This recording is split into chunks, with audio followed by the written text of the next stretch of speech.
Desde el video previo en el que hablamos del balance global de propiedades, dijimos que la generación es un tema importante.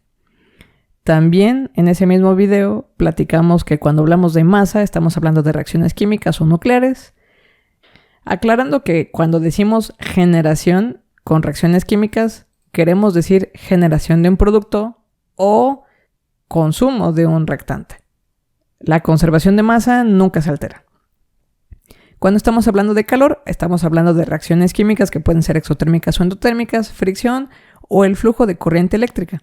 Y el tema de momentum lo dejé pendiente. Este es el video en el que vamos a hablar precisamente de la generación de momentum.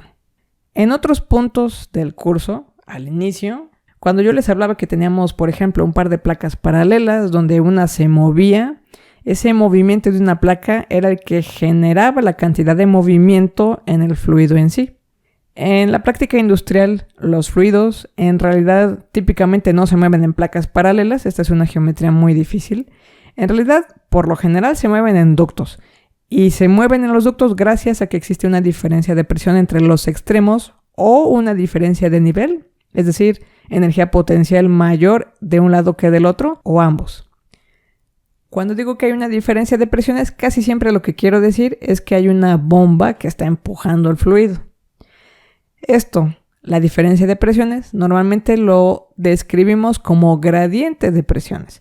Esto puede significar que aparece en más de una dirección, pero si estoy hablando de un sistema cilíndrico, porque es un tubo, o un sistema cartesiano, pues típicamente lo que me interesa en realidad es cómo esta diferencia de presiones empuja en dirección Z. Más adelante, quizás en algún video de otro curso, voy a regresar a este concepto que tengo aquí. Pero de manera empírica, lo que todos sabemos es que si yo le estoy midiendo la caída de presión a una tubería, si por ejemplo en 1 metro la caída de presión son 50 pascales y me muevo otro metro, entonces la caída de presión va a tener una relación lineal. Esto es, si en 1 metro caen 50 pascales, en 2 metros caerán 100 pascales, en 3 metros caerán 150 pascales y así sucesivamente. De manera que podemos decir que esta caída de presión con respecto a la distancia en la tubería es constante. Decimos que esto es verdad si el fluido es estable en el tiempo. Cuando digo esto, lo que quiero decir, lo que estoy sugiriendo detrás de esta frase es estado estacionario. Podemos integrar esta pequeña ecuación para la geometría particular que estamos trabajando.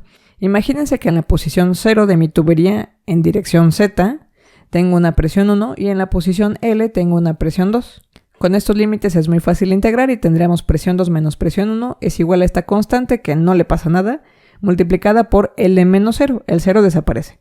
A veces a estos extremos de la tubería, en lugar de ponerles 0 y L, les ponemos Z1 y Z2, de tal suerte que en esta expresión tendríamos presión 2 menos presión 1 sobre Z2 menos Z1. O lo que es lo mismo, delta P sobre delta Z. Ahora, considerando que yo estoy diciendo en este diagrama que la velocidad en Z es hacia la derecha, lo esperable es que esta presión 2, sea menor numéricamente que esta presión 1. Esta presión 1 es mayor, por eso es que se está empujando el fluido hacia la derecha. Y eso quiere decir que esta expresión de aquí, pues en realidad tendría un signo negativo. ¿Por qué? Porque esta presión 1 numéricamente va a tener que ser siempre mayor que esta presión 2. De ahí que normalmente, en lugar de ponerle delta P, ya sabemos que siempre hay una caída de presión, porque la caída de presión es lo único sensato para provocar el movimiento del fluido. Y en general, sobre todo en el curso de mecánica de fluidos, van a ver que siempre decimos caída de presión y le colocamos un signo menos ahí. Ahora, lo que vamos a hacer con este pequeño sistema es que vamos a hacer un balance de fuerzas. Por un lado, tenemos las fuerzas que están relacionadas con esta caída de presión o con la presión en sí, que se ejerce de manera perpendicular sobre esta cara del fluido.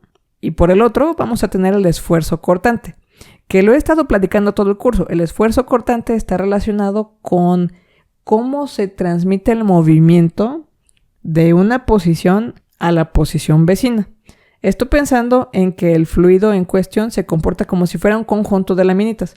Cuando estamos hablando de una geometría cilíndrica, las laminitas son laminitas cilíndricas, concéntricas, desde el centro, el eje, hasta la laminita más exterior que adopta la forma y la velocidad de la tubería.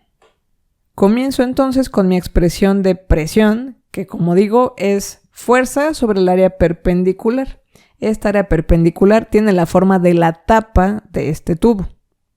Es tal cual una fórmula del área del círculo, pi por radio al cuadrado. La nomenclatura con la cual voy a distinguir esta área transversal es área de Z. Como consecuencia de la presión aplicada en el fluido, se está generando movimiento. Ese movimiento deriva en una transferencia de cantidad de momentum. Por eso es que voy a tener que utilizar también la expresión de esfuerzo cortante.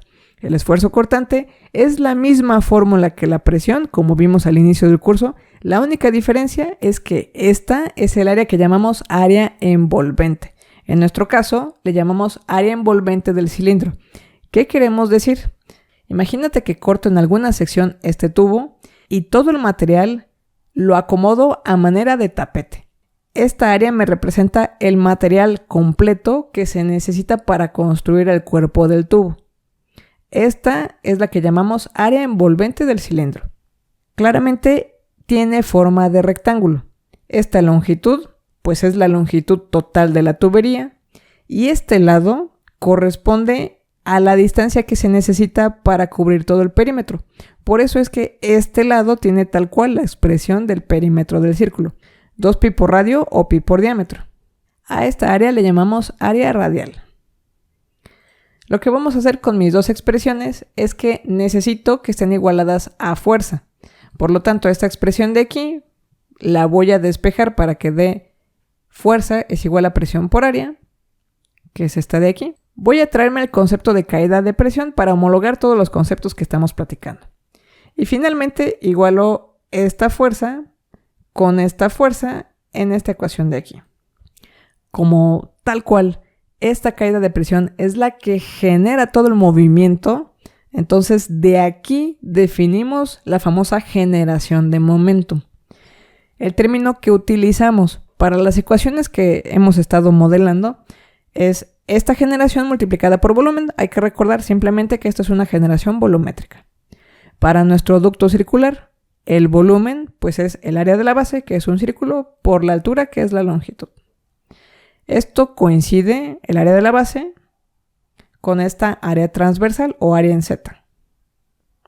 Sustituyo entonces este volumen aquí y notaremos entonces que esta área transversal aparece de ambos lados de la igualdad, por lo tanto se puede eliminar. Despejo entonces el término de generación y lo que puedo concluir es que el término de generación, cuando estoy hablando del movimiento de un fluido en un cilindro horizontal, es tal cual la caída de presión entre la longitud de mi tubería. Insisto, muchas veces esto, en lugar de que diga longitud, es delta Z. Es lo mismo. Si además de tener una caída de presión, el movimiento del fluido se genera por una diferencia de niveles, es decir, hay distintos grados de energía potencial porque quizás una parte de nuestra tubería está en la azotea y otra parte está en el piso. Entonces tenemos que tomar en cuenta también la fuerza motriz, que es la gravedad. Si el ducto fuera en esta ocasión un ducto vertical, entonces la fuerza en este ducto vertical está relacionada con la masa por aceleración, ecuación de Newton, donde la aceleración es tal cual la gravedad. Esta expresión de masa no es raro que la sustituyamos por simplicidad, por densidad y volumen. Este volumen me va a servir, por eso es que lo sustituyo de una vez. Si sucede que el flujo es generado por una combinación de ambos factores, diferencia de presiones y gravedad, bueno, entonces esta fuerza en Z tal cual tiene que considerar ambos términos. Sustituimos una vez más el volumen del cilindro sigue siendo el área de la base o área transversal por la altura o longitud del tubo. Y podemos ver que una vez más el área transversal o área en Z es un término común. Otra vez, los términos que expresan esta fuerza motriz se igualan tal cual al término de generación. Este término es generación volumétrica por volumen, pero de una vez sustituimos el volumen por área transversal por la longitud. Es un término común en el área transversal, así que va a desaparecer. Finalmente, lo que podemos concluir es que la generación de momentum puede estar asociada a una caída de presión o a este término de gravedad. Toda esta demostración la hicimos pensando en que el movimiento se realizaba únicamente en dirección Z. Se puede repetir el ejemplo para dirección X, para dirección Y, para dirección la que ustedes quieran. Normalmente lo que se hace es que una vez que concluimos en esto, generalizamos para las tres direcciones. Notarán que en lugar de hablar de gravedad en dirección Z, nada más le ponemos vector gravedad y entonces ya aplica para cualquier caso. Y en lugar de hablar de caída de presión unidireccional, hablo de nabla de presión, donde aquí, recordar lo que significa este gradiente, aquí están incluidas las tres direcciones posibles. Esta expresión además me sirve para cualquier sistema, cartesiano, cilíndrico o esférico. Así que finalmente podemos decir que ahora sí sabemos qué representa el término de generación de momentum. Representa el movimiento generado por la gravedad o por un diferencial de presión.